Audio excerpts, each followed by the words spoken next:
भाइयों एवं बहनों, जय श्री गुरुदत्त। आप सबका शाश्वत ज्ञान गिरनार से चैनल में स्वागत और अभिनंदन है। भाइयों बहनों, बिहार के बक्सर में एक ऐसा मंदिर है जहां कपाट बंद होते ही मूर्तियां आपस में बातें करती हैं।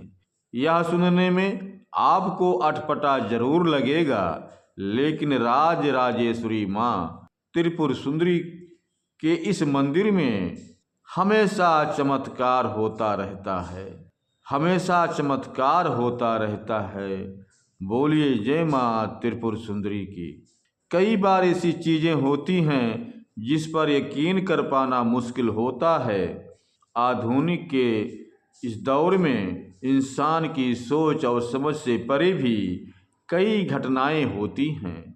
आपको ऐसी ही रोचक जानकारी मैं इस वीडियो के माध्यम से देना चाहता हूं और आप सबसे अनुरोध भी करना चाहता हूं कि चैनल को सब्सक्राइब एवं वीडियो को लाइक तथा शेयर जरूर करें तथा कमेंट्स बॉक्स में अपने विचार से हमें अवगत कराएं। जिला मुख्यालय से लगभग 18 किलोमीटर दूर डुमरांव शहर में 250 साल पुरानी दक्षिणेश्वरी राजराजेश्वरी त्रिपुर सुंदरी मंदिर स्थित है। पिछले कई सालों से यह मंदिर इस बात को लेकर चर्चा में है कि प्रत्येक अमावस्या, पूर्णिमा, गणेश चतुर्दशी और नवरात्रि के अष्टमी को मध्यरात्रि में जब मंदिर के कपाट बंद हो जाते हैं तो इस मंदिर में स्थापित मूर्तियां आपस में बातें करती हैं। इस मंदिर में मुख्य रूप से माँ दक्षिणेश्वरी राजराजेश्वरी त्रिपुर सुंदरी के अलावा बगलामुखी माता, तारा माता एवं 5 भैरव, दत्तात्रेय भैरव, बटुक भैरव, अन्नपूर्णा भैरव, काल भैरव और मातंगी भैरव के साथ ही महाकाली, त्रिपुर भैरवी, धूमावती, तारा, छिन्नमस्ता, खोड़सी, मातंगी, कमला, उग्रतारा, भुवनेश्वरी के साथ ही 10 महाविद्याएं भी विराजमान हैं। जहां तंत्र विद्या को सिद्ध करने के लिए देश के कोने कोने से तांत्रिक आते हैं। 250 साल पुराने इस मंदिर में प्रत्येक दिन सैकड़ों लोग मत्था टेकने के लिए आते हैं। उनका मानना है इस मंदिर से कोई भी निराश होकर नहीं जाता है। कई ऐसे परिवार हैं जिनकी पीढ़ी दर पीढ़ी इस मंदिर में घंटों समय बिताती आई हैं, चाहे वह युवा हो या वृद्ध। प्रत्येक दिन मंदिर की साफ सफाई से लेकर पूजा में हाथ बटाने के बाद ही अपने घर का काम करते हैं। इस मंदिर के चमत्कार की सच्चाई को जानने के लिए जब बहुत से लोगों ने प्रयास किया तो अक्षरशः सत्य पाया। लोगों ने बताया कि प्रत्येक अमावस्या, पूर्णिमा, गणेश चतुर्दशी, नवरात्रि के अष्टमी एवं तंत्र सिद्धि के खास रात्रि में जब मंदिर का कपाट बंद हो जाता है, विशेषकर अमावस्या के दिन, तो मूर्तियां आपस में बात करती हैं। मंदिर के पुजारी से लेकर स्थानीय लोगों का कहना है कि यह कोई भ्रम या अफवाह नहीं है। मंदिर के सामने से जो सड़क गुजर रही है वहां तक आवाज जाती है।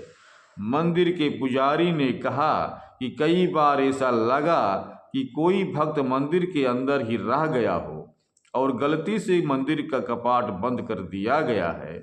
आवाज सुनकर मंदिर का कपाट जब भी खोला जाता है तो आवाज बंद हो जाती है। यह विज्ञान का युग है, लेकिन हमारा विज्ञान अध्यात्म पर ही आधारित है और विज्ञान अध्यात्म से अभी काफ़ी पीछे है। बता दें कि जब इस चमत्कार की खबर फैलनी शुरू हुई तो कई वैज्ञानिक इस रहस्य से पर्दा उठाने के लिए परिश्रम करते रहे, लेकिन आवाज़ कहाँ से आती है इसका पता आज तक नहीं चल सका है। वर्षों तक रिसर्च करने के बाद वैज्ञानिक भी अंत में दैवीय शक्ति के आगे हार मानकर चले गए।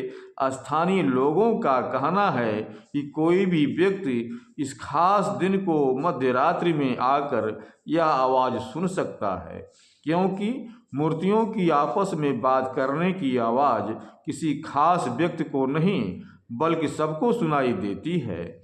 तंत्र विद्या को सिद्ध करने के लिए देश के कोने कोने से इस मंदिर में तांत्रिक अमावस्या, पूर्णिमा, गणेश चतुर्दशी को पहुंचते हैं। इस मंदिर के बारे में खोज करने वाले कई वैज्ञानिक इस मंदिर को एक चमत्कारिक मंदिर मानते हैं। अमावस्या और पूर्णमासी को यहाँ आवाज़ सुनने के लिए और ख़ास ख़ास मौक़ों पर बहुत से लोग दूर दूर से आते रहते हैं। कहा जाता है कि आधी रात को कपाट बंद होने के बाद जब मंदिर के पास से कोई गुजरता है तो उसे तीनों देवी माताओं की आपस में बातचीत करने की आवाज़ें सुनाई देती हैं। वैसे कभी कभी अक्सर रोज़ ही बातें आपस में होती हुई सुनाई पड़ती हैं, लेकिन खास मौक़ों पर अवश्य ये मूर्तियाँ माता जी की आपस में बात करती रहती हैं। कहा जाता है कि इस मंदिर में एवं मूर्ति की स्थापना एक सिद्ध तांत्रिक भक्त ने अपनी तंत्र साधना से करवाई थी। भक्तों की मान्यता है कि माता के इस सिद्ध मंदिर में बैठकर श्री दुर्गा सप्तशती का पाठ करने से भक्तों की एक साथ कई मनोकामनाएं पूर्ण हो जाती हैं। इस मंदिर की खासियत यह है कि यहाँ माता को सिर्फ सूखे मेवे का भोग लगता है।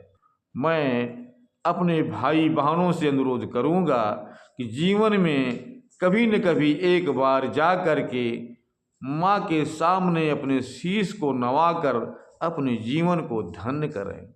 अब हम अपने शब्दों को यहीं पर विराम दूंगा। पुनः मिलेंगे अगले वीडियो में। जय श्री गुरुदत्त, जय श्री गुरुदत्त।